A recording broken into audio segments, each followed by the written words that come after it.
नमस्कार दोस्तों, स्वागत आप सभी का वेल प्रेप एजुकेशन में। सो गाइस, एक बहुत ही अच्छी न्यूज़ और कहीं ना कहीं एक इम्पोर्टेंट न्यूज़ निकल कर आ रही है जो बताना ज़रूरी हो जाता है। ठीक है, तो जो है डीसीबी यानी कि डिस्ट्रिक्ट कोऑपरेटिव बैंक्स उत्तराखंड के अंदर, उत्तराखंड वालों के लिए है बेसिकली ये न्यूज़। तो उत्तराखंड के अंदर आपका जो है डिस्ट्रिक्ट कोऑपरेटिव बैंक्स, जी हाँ बिल्कुल,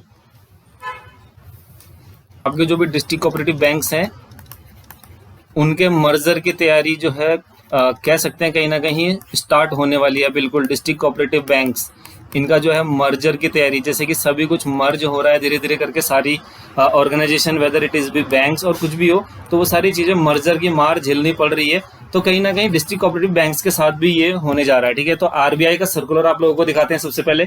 तो 24 मई को आप डेट देख सकते हैं, 24 मई को आरबीआई का जो है सर्कुलर आया था all state and central cooperative banks के लिए। ठीक है, एक जो है सर्कुलर जारी किया था कि amalgamation of district central cooperative banks with the state cooperative banks. ठीक है, तो एक गाइडलाइंस दे रखी है। कुछ गाइडलाइंस क्या दी हैं उन्होंने कहा है कि भैया जो है अब आरबीआई के एक एक्ट के अंदर अब इसको जो है सारे डिस्ट्रिक्ट कोऑपरेटिव बैंक्स जो हैं उनको स्टेट कोऑपरेटिव बैंक्स के अंदर मर्ज किया जा सकता है। ठीक है, स्टेट कोऑपरेटिव बैंक्स के अंदर मर्जर उनका हो सकता है। ठीक है, तो उसी को लेकर है क्या कहा इन्होंने, in a recent past a few state governments approached RBI for amalgamation of DCBs with STCBs, right? State cooperative banks के साथ मर्ज करने के लिए जो है स्टेट गवर्नमेंट्स ने अप्रोच किया था सारे डिस्ट्रिक्ट कोऑपरेटिव बैंक्स को। ठीक है, कुछ स्टेट्स ने, तो as a two tier short term cooperative credit structure. ठीक है, अभी देखिए जो है डीसीबीज में, डिस्ट्रिक्ट कोऑपरेटिव बैंक्स में, ठीक है, जो है 3 तरीके का जो है स्ट्रक्चर चलता है, 3 टायर स्ट्रक्चर चलता है। 3 टायर मतलब एक तो हो गया उसमें स्टेट कोऑपरेटिव बैंक, दूसरा हो गया डिस्ट्रिक्ट कोऑपरेटिव डीसीबीज बोलते हैं जिनको, और तीसरा हो गया आपका क्रेडिट सोसाइटीज जो होती हैं। ठीक है, क्रेडिट सोसाइटीज। तो इसलिए 3 तरीके का जो है स्ट्रक्चर है। अभी तो उन्होंने बोला कि डीसीबीज का कॉन्सेप्ट ही खत्म, डीसीबी इसमें आ जाएगा और खाली 2 रह जाएगा, खाली एक बैंक रह जाएगा और दूसरा सोसाइटी रह जाएगी, तो 2 टियर क्रेडिट स्ट्रक्चर हो जाएगा। ठीक है, तो ऐसी जो है डिमांड की गई थी कुछ स्टेट्स के द्वारा। ठीक है, तो अब क्या है कि कुछ जो है गाइडलाइंस जो है बाकी स्टेट्स के लिए भी जारी कर दी है। These guidelines which also apply for amalgamation of one और मोर डीसीबीज इन अ स्टेट विद द एसटीबीज और amalgamation of one DCB with another. ठीक है, तो यानी कि एक डिस्ट्रिक्ट कोऑपरेटिव बैंक को दूसरे में मर्ज किया जा सकता है, या तो सारे डिस्ट्रिक्ट कोऑपरेटिव बैंक्स को मिला के स्टेट कोऑपरेटिव बैंक्स के साथ मर्ज किया जा सकता है। तो उसके लिए गाइडलाइन जारी की है। बोला कि स्टेट गवर्नमेंट जो है स्टडी करे, एक कमेटी बनाए अपने वहां पर, और वो कमेटी डिसाइड करेगी कि क्या ऐसा करने के बाद प्रॉफिट में रहेगा बैंक या लॉस में आएगा। ठीक है, अगर प्रॉफिट में आता है या बिजनेस मॉडल अच्छा लगता है तो आरबीआई कंसिडर कर सकता है उसके मर्जर को।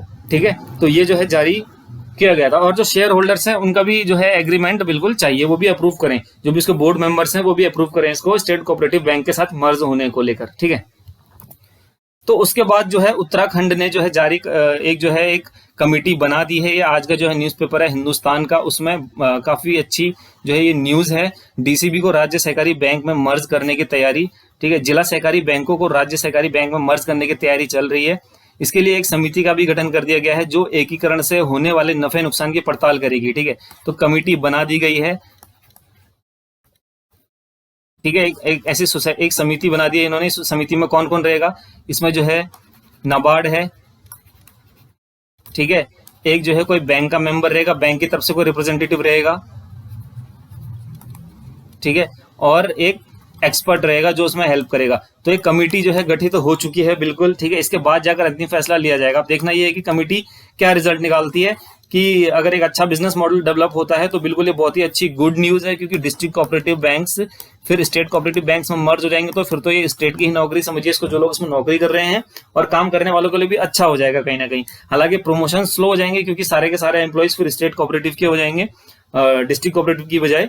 प्रमोशन स्लो होंगे लेकिन ट्रांसफर्स वगैरह अच्छे हो जाएंगे, और जो है एक अच्छा खासा एक बैंक देखने के लिए मिल सकता है ऐसा होने के बाद। ठीक है, राज्य में अभी 10 जिला सहकारी बैंक और एक राज्य सहकारी बैंक है। इन 11 बैंकों को अपनी अपनी शाखाएं हैं, अपने अपने बोर्ड हैं। ठीक है, यानी कि 10 तो जिला सहकारी बैंक है उत्तराखंड के अंदर और एक राज्य सहकारी बैंक है। ठीक है, हल्द्वानी में जिसका हेड ऑफिस है। हर बोर्ड में अध्यक्ष हैं, निदेशक हैं। ठीक है, एकीकरण के बाद क्या होगा, जब इसका मर्जर हो जाएगा तो खाली एक बैंक रह जाएगा और एक बोर्ड रह जाएगा। अध्यक्ष, उपाध्यक्ष, निदेशक भी गिनती के रह जाएंगे। इन सब के बावजूद क्या बैंकों को इस फॉर्मूले से मुनाफा होगा या स्थिति पहले की ही तरह होगी, इसी की पड़ताल के लिए समिति का गठन कर दिया गया है। इस समिति में नाबार्ड, बैंक प्रतिनिधि और एक्सपर्ट शामिल हैं। ठीक है, तो बिल्कुल ये लोग शामिल हैं इस समिति के अंदर। तो क्या ये फ्रूटफुल होगा, ये देखना जो है बहुत इंपॉर्टेंट है। तो इससे रिलेटेड जो भी न्यूज़ आएगी वो आप लोगों को बता दी जाएगी, क्योंकि कई लोग हैं जो बैंक्स के प्रिपरेशन कर रहे हैं और आगे आने वाले टाइम पे बैंक की नौकरियां आएंगी।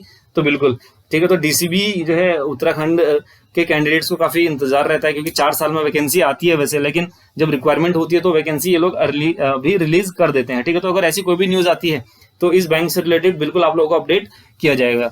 और बाकी सारी अपडेट्स के लिए आप चैनल को बिल्कुल सब्सक्राइब कर सकते हैं और लाइक कर सकते हैं वीडियो को अगर पसंद आए तो। Right. So all the best guys, bye bye, take care.